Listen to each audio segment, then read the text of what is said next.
So அவர் என்ன feel பண்ணாரு அப்படின்னா, இப்போ எனக்கு வந்து என்ன பிசிக்கலி சேலஞ்ச் பண்ணணும். இது ஒரு 6, 7 மாசத்துக்கு முன்னாடி என்ட்ட சொன்னாரு. நான் அயர்ன்மேன்ல கலந்துக்க போறேன் பிரதர் அப்படின்னு. எப்ப அவர் லண்டன் போறதுக்கு முன்னாடியே இந்த முடிவு எடுத்துட்டாரு. உங்களுக்கு எல்லாருக்கும் தெரியும். போன வருஷம் அவர் லண்டனுக்கு போனாரு. பட் அதற்கு முன்னாடியே அந்த முடிவு எடுத்துட்டாரு. I am going to participate in Ironman challenge. எனக்கு அயர்ன்மேன பத்தி தெரியும். நான் சொன்னேன், "அண்ணே உண்மையிலே தான் சொல்றீங்களா? அயர்ன்மேன் சேலஞ்சா? அதுல நெறைய பேர் செத்து போயிருக்கான். நெறைய பேர் மாரடைப்பு வந்து ஒரு மாரி ஆயிருக்காய்ங்க." ஸோ அந்த மாரி டஃப்பான ஒரு சேலஞ்ச் அது. காரணம் என்னன்னா 3 சர்க்யூட். கடல்ல 1.9 கிலோமீட்டர்ஸ் நீங்க நீந்தணும். அது முடிச்ச உடனே பைக்கிங், அதாவது சைக்கிளிங் சொல்லுவோம் பார்த்தீங்களா? அந்த பேட்டரி வச்ச சைக்கிள் கிடையாதுங்க. ஒரிஜினல் சைக்கிள்ல அடிக்கிற வெயில்ல நீங்க ஓட்டிட்டு போணும். அது கிட்டத்தட்ட ஒரு 90 கிலோமீட்டர்ஸ். அது முடிச்சதுக்கப்புறம் ஒரு ஹால்ஃப் மேரத்தான். 21 கிலோமீட்டர் நீங்க ஓடணும். ஸோ இந்த மாரி ஒரு குரூவலிங் ஒரு ஒரு என்டயர் சர்க்யூட்ட 8 மணி நேரம் 30 நிமிஷத்துக்குள்ள முடிக்கணும். அதுக்கப்புறம் முடிச்சா கவுண்டட் இல்ல. ஸோ இது முடிக்கிறதே ஒரு பெரிய சாதனை.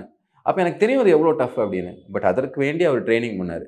அதாவது அவரோட ஒரு டிபிக்கல் டேன்னு பார்த்தீங்கன்னா, ஃபுல்லா மீட்டிங்கு, டிராவலு ரொம்பவே கஷ்டமானது. பாதி நேரம் அவர் வந்து திருமாவளவர்கள் நீங்க பார்த்திருப்பீங்க. நெறைய நேரம் அவர் வந்து எங்க சாப்பிடுவாரு? கார்ல. அதே மாரி இவரும் பண்ணுவாரு. கொஞ்சம் நட்ஸ் வச்சிருப்பாரு. அப்புறமா கொஞ்சம் ஃப்ரூட்ஸ் வச்சிருப்பாரு. எதெல்லாம் ஹெல்த்தி டயட்டோ, டயட் ஃபாலோ பண்றது ஈஸி கிடையாதுங்க. நமக்கு வந்து எல்லாம் இருக்கிறதே இந்த சாப்பிடுறதுக்கு வேண்டி தான்.